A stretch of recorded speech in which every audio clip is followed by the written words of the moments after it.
So many people ask God for things that he is not going to give them. And today I'm telling you, stop asking God for money. Stop praying for money for your rent. Stop praying for money for your car payment. Stop praying for money for your retirement. Stop asking God to give you money. Stop asking God to give you wealth. Why am I saying that? Because two things. Number one, you can't do God's part. Number two, he won't do yours. The children of Israel were getting ready to go into the promised land after coming out of Egypt.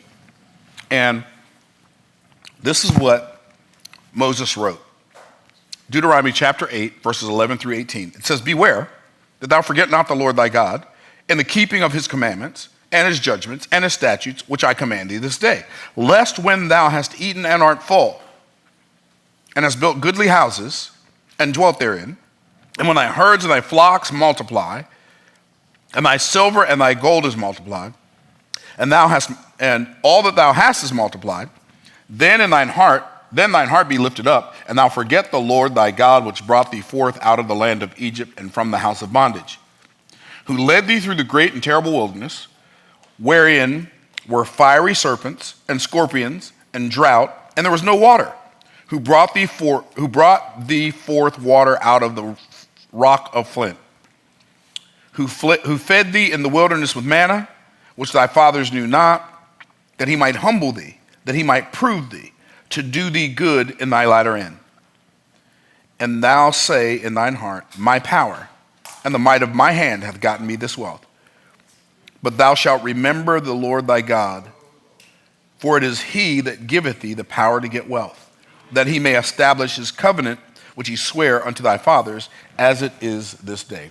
The scripture says, God told the children of Israel, don't make the mistake of thinking you did this thing by yourself. He said, God is the one that gave you the power to get wealth. Now, God gives us wealth in the same sense that he gives us food to eat, but he doesn't put it on my fork and stick it in my mouth. How many of y'all tracking?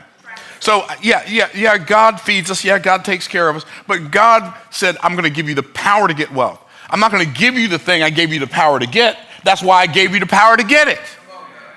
But don't forget that I gave you the power to get it, and I didn't give you the power to get it just so you could have it. I didn't give you the power to get it just so you could drive a nice chariot or car, depending on the age in which you live.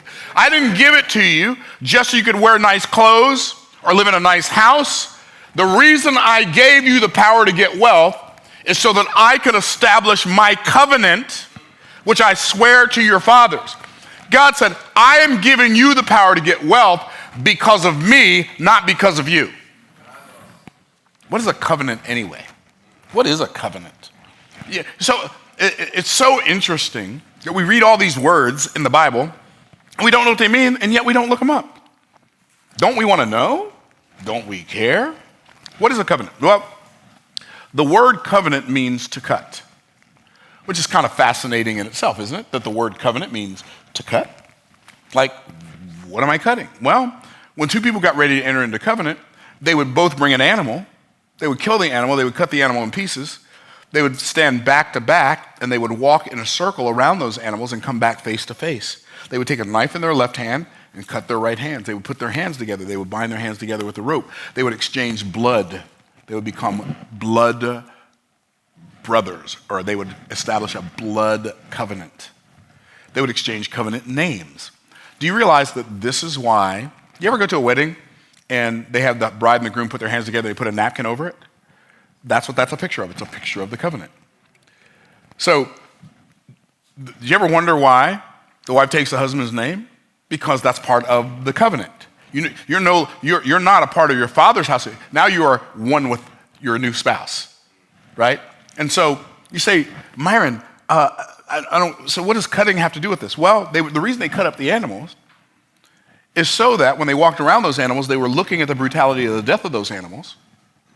And then they would exchange covenant vows. I'm going to give everything I have. I'm going to give my resources, my time, my effort, my energy, my wealth, even my life if necessary, to protect you and yours. If I don't keep my word to you, may what happened to this animal happen to me. And so when God said, I'm doing it to establish my covenant, God is literally protecting his own existence. because of the covenant that he gave to Abram. Go read Genesis chapter 12, the first couple of verses, when God gave Abram something he couldn't get himself and blessed him in ways he couldn't bless himself, and took him places he couldn't take himself, and took the source of his shame and made it the source of his fame. If God can do that with Abram, he can do that with you. In fact, the scripture tells us in Galatians chapter 2, at the end of chapter 2, I think it's verse 28 or 29, it says that we are the seed of Abraham by faith in Christ Jesus. That does not mean that people who believe in Christ are replacing the Jews. That's not what that means. It means that people who believe in Christ are grafted into the Hebrew tree. That's a totally different conversation. And God said, I gave you the power to get wealth to keep my covenant with your fathers because I gave my word. So don't forget that. Now, there are a whole lot of different conversations we can have around this subject of God giving us power to get wealth, because the whole emphasis of the chapter is this: don't forget that God is the one that gave you the power. Don't think for a half a second that you did this all by yourself. Like it's like I say very, very often. When I wake up in the morning, by the time I get downstairs, I feel like I've opened so many gifts. How could I be anything but grateful? I open my eyes and I can see, and I know how to open my eyes, and I know how to make myself look, but I don't know how to make myself see. Neither do you. So that's a gift, right? I stand up. I know how to make myself stand up, but I don't know how to make my legs hold me. It's a gift. Oh, but every good thing that we have is a gift. Here's what it says. Every good gift and every perfect gift is from above and cometh down from the Father of lights, with whom there is no variableness, neither shadow of turning. So don't make the mistake of thinking that the good stuff in your life is because you're so good. The good stuff in your life and the good stuff in my life is because he's so good. Let's don't get that part twisted. And what's really interesting is, there's oftentimes found in the realm of Christianity a lot of pride around I'm a Christian. But it says, every good gift and every perfect gift is from above and cometh down from the Father of lights, with whom there's no variableness, neither shadow of turning. You know what it says right after that? Of his own will begat he us. He didn't beget me of my will. I didn't choose God. I didn't give my life to Jesus. Jesus gave his life for me. I didn't choose God. When I found God, I didn't find God. I wasn't looking for him. He found me. I was the lost sheep. Of his own will begat he us by the word of truth. I didn't do that. I know people don't like when I say this. I didn't have anything to do with it. Any more than your children had something to do with them being born. Maybe that's why it's called born again. Something God does. Okay. We could talk about all that. But I want to draw our attention to this phrase, the power to get wealth. What is that? What is the power to get wealth? Do some people have this power and other people don't? Or do just some people know how to use this power and other people don't? Or maybe there are just some people who know how to use the power and are willing to use the power and other people aren't. What is this power to get wealth? There are 5 things I want to bring to your attention this morning about the power to get wealth and where it lies. The power to get wealth is the power to subject yourself to your purpose. To your purpose. You were created for a reason. If you are not subjected to that reason, you are wasting your life. There is no success apart from purpose. Now, there may be money apart from purpose, but there's no success. There may be wealth apart from purpose, but there's no success. But the greatest wealth that you will ever find in your life, financial wealth and fulfillment wealth, is going to be in subjecting yourself to your purpose. Like, if I was going to choose what Myron's going to do with Myron's life, I would not have chosen this. I wouldn't have been smart enough to choose this. I wouldn't have said, well, I got a great idea. I think what I'm going to do is I'm going to teach people business based on the Bible, so the business people can be mad at me for talking about the Bible, and so the Bible people can be mad at me for talking about the business. Well, who's going to come up with that? Right? I just allowed myself to be yielded every day by day, to whatever he wants me to do, because he made me. And he made me for him. He didn't make me for me. I get the benefits of being made for him as long as I'm yielded to him. But I am not my own. What does it say in 2 Corinthians? We are bought with a price. I'm not my own. I don't own me. I'm yielded to the God of the universe because of my faith in the death, burial, and resurrection of his son, so nobody's confused what I'm talking about. I don't want to be all generic and just talk about God. I want y'all to understand who I'm talking about. But Myron, I don't believe that. Well, then you do you, boo. Let me know how it turns out for you 100 years from now. The power to subject to your purpose. And here's what's really interesting. You're going to find your purpose, and you've heard me say this before, you're going to find your purpose at the intersection of your passion and your proficiency. God gave you, if you're yielded to God, he gave you a desire to do something, and he put that desire in you. He put a bent in you for a specific thing. Like, stuff interests me that don't interest other people. Why? Because in order for them to fulfill their purpose, they don't need to be interested in that. But in order for me to fulfill my purpose, I do. And there's stuff other people are interested in. I'm like, I don't understand why they care. I don't understand why they care. I would never. Not only do I not care, I have never cared. I will never care. I don't care who won the game. I don't want to watch the game. I don't want to spend 15 minutes talking about who won the game and how they won the game. I just don't care. I'm not saying it's wrong. It just ain't part of my purpose. I don't care. I would care if I had more time to care, maybe. But I'm too focused on what I'm doing that matters to me and mine that I can't care. I hate small talk. Like, I hate it. It's like, I don't want to know. I don't want to have a conversation about what was on the news. I don't care. On the bad news channels. Which ones are they? All of them. CNN, constantly negative news. Sly's a fox. Always been critical. They're all bad. I don't watch it. I don't care. Myron, you don't care what's going on in the world? No, it's not that I don't care what's going on in the world. I don't care about what's going on in the world enough to let it distract me from what's going on in my world. I have to be subjected to my purpose. And like, I've been studying the Bible for decades, and I'm enamored by how amazingly accurate and truthful it is. It's not just true, it's truth.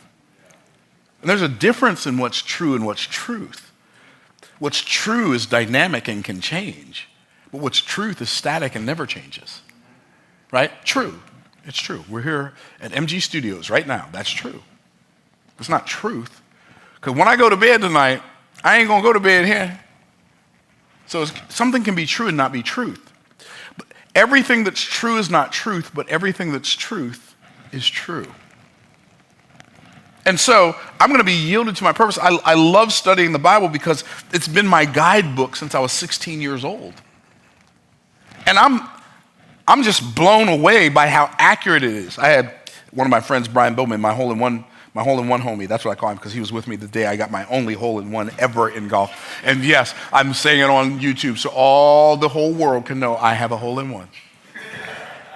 And me and Brian Bowman, we were playing golf.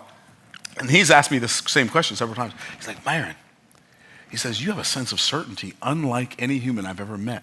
Do you teach that? I said, no, I don't teach it, but I know where it comes from. He said, where? I said, I got this book. And it's filled with conditional promises. And they're like if-then go-to statements. And it says, if you do this, you can expect this. And I've just been doing that since I was 16, 17 years old, and it still works. And so I know the outcome before I put the input in. I don't have to wonder if it's going to work. I know it's going to work because all work works. How do you know all work works? Because the wisest, wealthiest man who ever lived said, in all labor there is profit. So when it feels like it's not working, it's working. But how do you know it's working? Well, if it ain't working for me, it's working on me. And if I become the person who will let it work on me until I become the person for whom it can work, eventually it will work for me. And anybody who knows me knows that it has not always worked for me. It worked on me for decades. Some of you are like, I don't have decades. You don't have anything but decades if you keep on living. And the decades are going to go by, whether you learn the thing, learn how to do the thing, yield yourself to the purpose or not. So the power to subject yourself to your purpose is the beginning of the power to create wealth. Because wealth that's outside of your purpose is not going to be fulfilling anyway. Like, I could make money with an e-commerce store. And there's nothing wrong with an e-commerce store. I know some really, really rich people who have e-commerce and build e-commerce businesses. And so back in the days when I used to chase the money in entrepreneurship, and I saw people have an e-commerce store, well, this person's doing this to me, so I'm going to have an e-commerce store. This person's doing apps, oh, I'm going to learn how to build an app. Oh, this person's doing it. I said, this is dumb. I don't like any of this stuff. There's one dude, I just went to, I should not confess my sins on YouTube.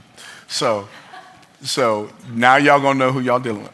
This was probably 7-8 years ago when I was lost in the sauce and looking for my bounce back, right?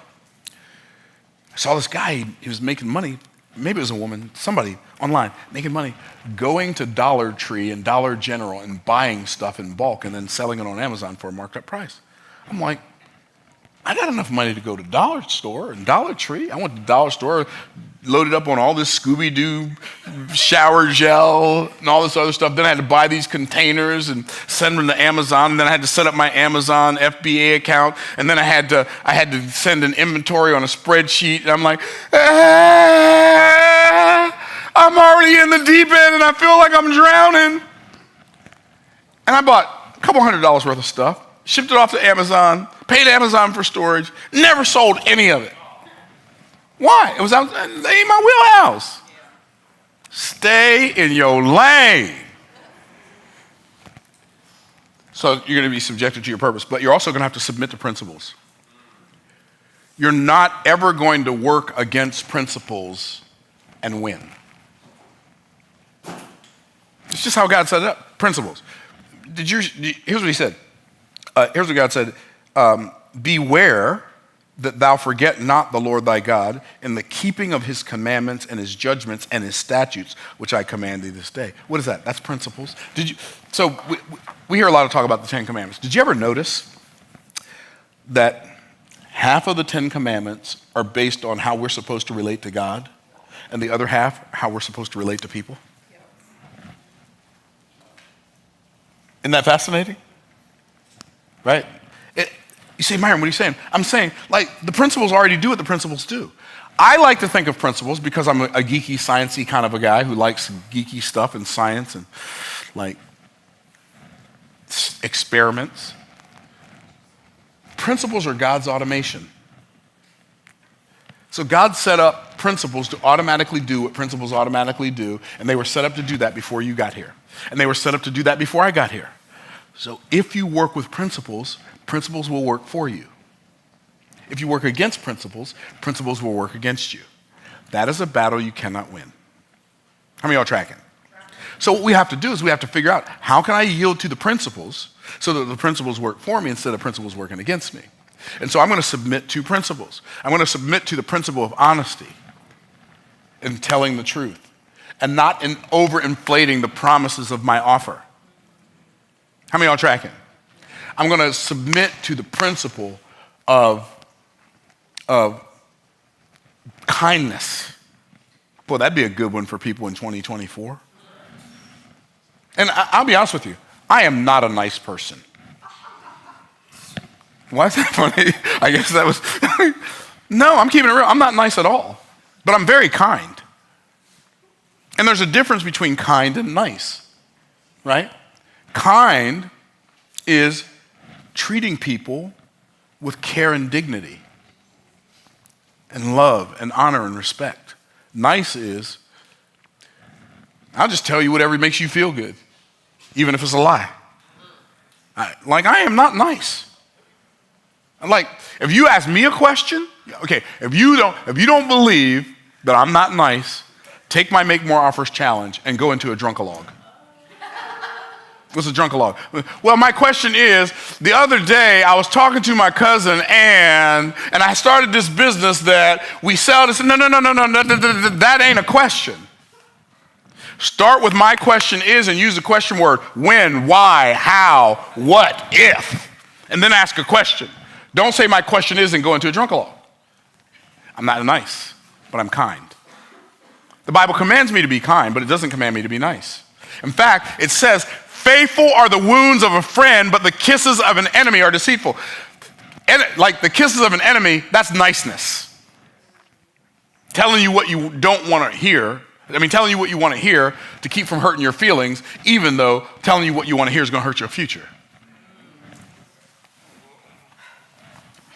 Anyway, submit to the principles. Submit to the principle of diligence. I don't work hard for money, but I work hard so that I can maintain the ability to do hard things. I don't work hard for money, but I do work hard. I work hard because I want to be a person who puts everything I've got into everything I do. Why? Because my mom said, if it ain't worth putting everything you got into, it ain't worth doing it all. Where'd she get that from? The Bible. Whatsoever thy hand findeth to do, do it with thy might. If it ain't worth putting everything into it, it's probably not worth putting anything into it. I guarantee you'd simplify your life so much just by that principle. Submit yourself to principles. I think this is the one that a lot of people, well, this is one of the many that a lot of people struggle with. The power to get wealth is the power to subject yourself to your purpose. It's the power to submit to principles, but it's also the power to serve people. Myron, how do you make millions and millions of dollars? You make yourself findable for 1 million people, or you find 1 million people who have a $2 problem that you can solve for $1. Did I say it too fast? Now, if they got a $10 problem and you solve it for $1, you'll get rich faster. And I know that sounds like an oversimplification, but I've got news for all of you watching on YouTube and all of you in this room. All of the money that you desire right now and you don't have, it's in somebody else's pocket. And if you will give them something they desire more than the money, they will happily hand it over. It seems like an oversimplification, but it's not. It's just the way life is. How many of y'all put gas in your car sometime in the last 30 days? Right. Okay, you know why you did that? Because the gas was more important than the money. And the reason people ain't buying your offer is because your offer is not more important to them than the money. It's more important to you, I know, it's your offer, but it ain't important to them. And see, people think that selling is talking people into buying stuff they don't want, don't need, and can't afford. That's one way to do it. I would never do it that way. I believe that selling is uncovering the value of what I have to offer so well that people are happy to exchange the money they have in their pocket for the value I've revealed. So when I uncover the value of what I have to offer, so people can see that value, they're like, oh my goodness, that's $100 worth of value. How much you want for it? $10. Can I have two? I'm telling you, this is how it really works in real life. But see, here's what happens in entrepreneurship. We're so vested in the product that we have or the process that we went through to learn how to create the product that when we talk to the prospect, we talk to them about our product or our process, and they don't care. I didn't say that selling is the value that other people are happy to pay you for. It's uncovering the value of what you have to offer. It's not the value of what you have to offer. It's you uncovering the value. How do you uncover the value of what you have to offer? With your words. You uncover the value of your offer with your words. But you can't uncover value to someone until you uncover what's valuable to that someone. And that's why in selling, questions are the answer. Because people buy for their reasons, not yours, not mine, theirs. Okay, people buy for their reasons. Got it. They buy because they desire something they value. And I know what you're thinking, Myron, how can I know what they value? I'm going to tell you how to know what people value. So you can only talk to them about that. Y'all ready? Here we go. Where do values come from? The first place we see the values come from past perceived voids. Past perceived voids create present pursued values. What does that mean? That means when you think about something that you value right now, oftentimes the things we value now, we value because they were missing in the past. Like, I like cars. Everybody doesn't like cars. I'm a car guy. People say, I'm not a car guy. Okay, I'm a car guy. I like cars. I like new cars. I like old cars. I like fast cars. I like sophisticated cars. I like hot rods. I just like cars. I spent most of my early adult years flipping cars and fixing cars and painting cars and changing transmissions and engines in cars. I'm a car guy. I don't work on them anymore, but I still like them. I think one of the reasons I like cars so much is because when we were growing up, we never had a new car, ever. Like when I was growing up in my parents' house, we never had a new car. We had many cars that had different colored doors. I'm not exaggerating. We had many cars that we bought because they didn't work, because my dad knew how to fix them. I learned how to fix cars. But guess what? I like cars. I don't buy cars I have to fix. I don't fix the cars I buy. I don't change the oil. I don't change the tires. Why? I just pay somebody to do it now. But I still like cars. Why? Past perceived voids create present pursued values. Are you tracking? We didn't really live in nice houses. I live in a nice house in a gated community. It's not a mansion, but, it's big enough for me and my wife. It's just us unless somebody comes to visit. Right? Past perceived voids create present pursued values. Like, I made a whole bunch of money and built a really successful business back in the early 2000s, and then fumbled on the 1 yard line and lost it all. So here's what I don't like. I don't like being broke. I hate it. In fact, I hated being poor the second time way more than I hated it the first time. And so I don't like wasting money. Why? Because past perceived voids create present pursued value. Is what I'm saying making sense? Okay, that's the first place. Past perceived voids create present pursued values. Okay. Present perceived virtues create present pursued values. What does that mean? That means something that I see that's valuable to me today, I see that as value and I'm willing to pay for it. So, give you an example. If you go back and look at any of our YouTube videos before this one today, this is the first one today, you'll see on my screen on the video, it had this rolling line that just kept rolling up, right? I didn't notice it, but people on my team noticed. And then when they showed it to me, I could not see it.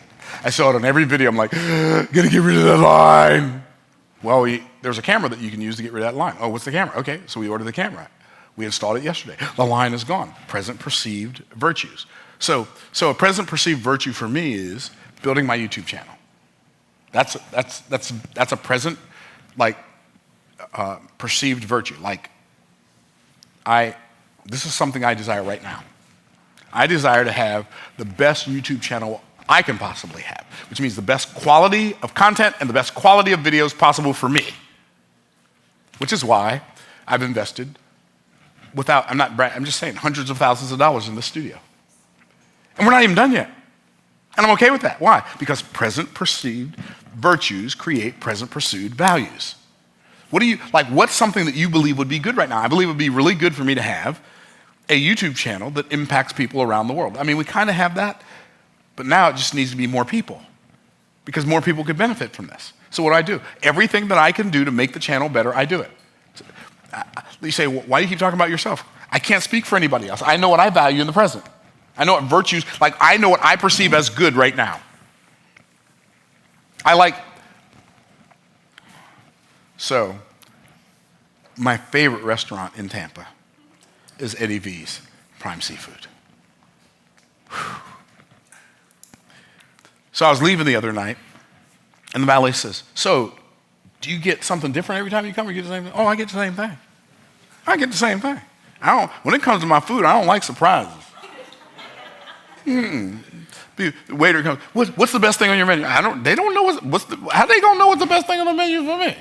Anyway, I don't do that. I get the same thing. I get a filet, butterflied.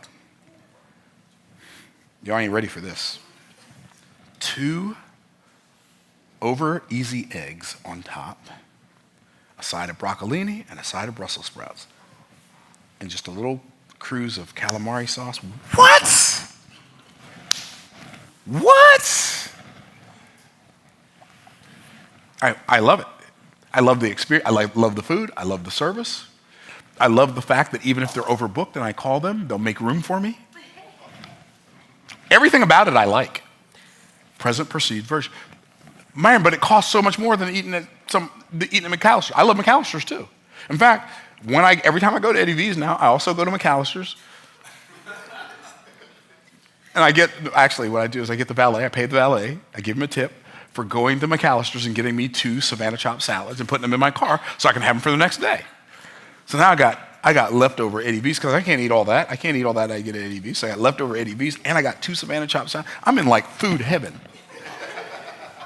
You say, Myron, why are you talking? Because those are things that I value, so that's how I orchestrate my life.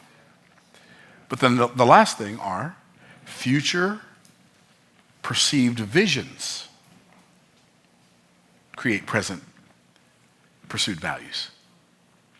What happens when I combine all 3 of those? Like, I'm unstoppable. Like, if I can speak to a client's past perceived voids, and I can show them how saying yes to this offer fills up all those empty spaces in the past, gives them all the good stuff in the future, and helps them in the present, and then helps them get to that future outcome they've been pressing for sooner, it's virtually impossible for them to say no to my offer. Why? Because my offer's not about me. My offer's about them. The problem you're having with your offer, and the reason you don't have the power to get wealth when you're dealing with people, is because you want them to think about you. And they don't like you that much. And so until you like them enough to only think about them, see, I love people enough to tell them, like, out of the gate, here's the deal. I'm going to have an offer for you. And I trust that you're smart, so I'm not going to try to trick you into buying it. I'm not going to try to talk you into buying it. You're smart enough to know if it's for you, and if it is, you'll buy it. And you're smart enough to know if it's not, and if it's not, you won't. And either way, I celebrate your genius. There's no trickery, there's no pressure, there's no tomfoolery, there's no anything. It's just like you're an intelligent adult, you know whether or not this is for you or not. We can be friends whether you say yes or no. I care about you whether you say yes or no, and I get it. My offer's not for everybody, neither is yours. See, some of you you're so dependent on needing other people to need you. You're like a needer of needers. I need needers. What do you? Like, I don't want to need needers. I'd rather lead leaders. So the power to get wealth is in the power to serve people. And guess what? Anybody can do that. It doesn't cost anything to serve people. Anybody can do that. We can all do that. We can just seek the good of everybody we come across. We can all do that. But we're so busy attempting to make them seek good for us that we miss the boat. How can I make your experience better? And when you're thinking about me, you should be it would benefit you to think, how can I make his experience better? Maybe there's a reason God made our eyeballs look outside of us instead of inside of us. Well, the power to get wealth is the power to serve people. But the power to get wealth, lastly, but not leastly, is the power to strengthen potential. What is potential? Have you ever thought of that? What is potential? Potential is the gap between who you are and who you could be. Potential is the gap between what you can do and what you can't do yet. Potential is the gap between what you have and what you could have. How do I strengthen my potential? How do I narrow the gap and get closer to who I could be? Well, by learning things I don't know. By being open to ideas that I disagree with. Do you realize that it's dangerous to be afraid of opposing ideologies? It's dangerous. It's like, let's pretend you don't like these words. Ready? The bridge is out. And it's triggering. That triggers you. The bridge is out. I love bridges. How dare you say the bridge is out? I mean, I know this is ridiculous. I get that. But it's an illustration. And you're driving down the road and it's foggy. And there's a sign that says the bridge is out. And there are people with flashlights, the bridge is out, the bridge is out. I can't believe they said that to me.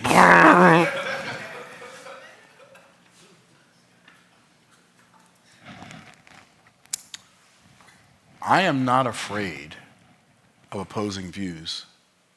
In fact, I welcome them. I welcome them when I'm having conversations with people individually. I welcome them in groups. I welcome them on my YouTube channel. I'm not opposed to people disagreeing with me. I've lived long enough to know I ain't right about everything. I ain't even right about the stuff I used to think I was right about all the time. Some of that stuff I was wrong about. I've lived long enough to know it. So guess what? If somebody disagrees with me, I'd like to know why. You know why? Because if I'm wrong, my desire is to change. But if they're wrong, my desire is to stand firm. And either way, I'm okay. Because I got nothing to prove, I got nothing to lose, I got nothing to hide, I got nothing to gain. I just desire to tap into the power that God has already given me. Here's what it says, and a lot of people like to say, that's Old Testament though, what about the New Testament? Okay, because people think that, and not only do they think it, they say it. You're always talking about business, the Bible doesn't say anything about business. The Bible has a lot to say about business. Like a lot. Not even a little a lot. Not even a little a lot. I don't even know what that means. But the Bible has a lot to say about business. God's designed way for his people not to live in lack. It's in the New Testament. It's in 1 Thessalonians, chapter number 4. The Apostle Paul is writing to the Thessalonians. Here's what he said. And that you study to be quiet and to do your own business. You know what that means? It literally means to do your own business. Because in the Bible, you may not realize this, but in the Bible, there are only 2 classifications of jobs that I've found. And if you find another one, please share it with me. I'm not saying there's only 2. These are only 2 I've been able to find in my 40-something years of reading the Bible. 2 classifications of jobs, slaves and soldiers. Everybody else owned businesses. That you study to be quiet and to do your own business and to work with your hands as we commanded you. Why should we study to be quiet, to do our own business, to work with our hands as he commanded us? Here's why. That you may walk honestly toward them that are without. What does that mean? So that you can pay your bills on time. What's God's plan for you paying your bills on time? To study to be quiet and to do your own business and work with your hands. Why? So that you can walk honestly toward them that are without, pay your bills on time, and that ye may have lack of nothing. What is the power to get wealth? The power to get wealth is the power to serve people, strengthen my potential, submit to principles, subject myself to my purpose while I build my business. And I'm going to keep on doing that. I'm going to do it today, I'm going to do it tomorrow, I'm going to do it the next day. I'm going to do it until I find something in the Bible that tells me, thou shalt not build thy business and leave generational wealth to thy family. What are you going to do? God's giving you the power to get wealth. So what are you going to do with it? You're going to activate it, or are you going to ignore it? That is the question. Thanks for watching. God bless. We'll see you in the next video.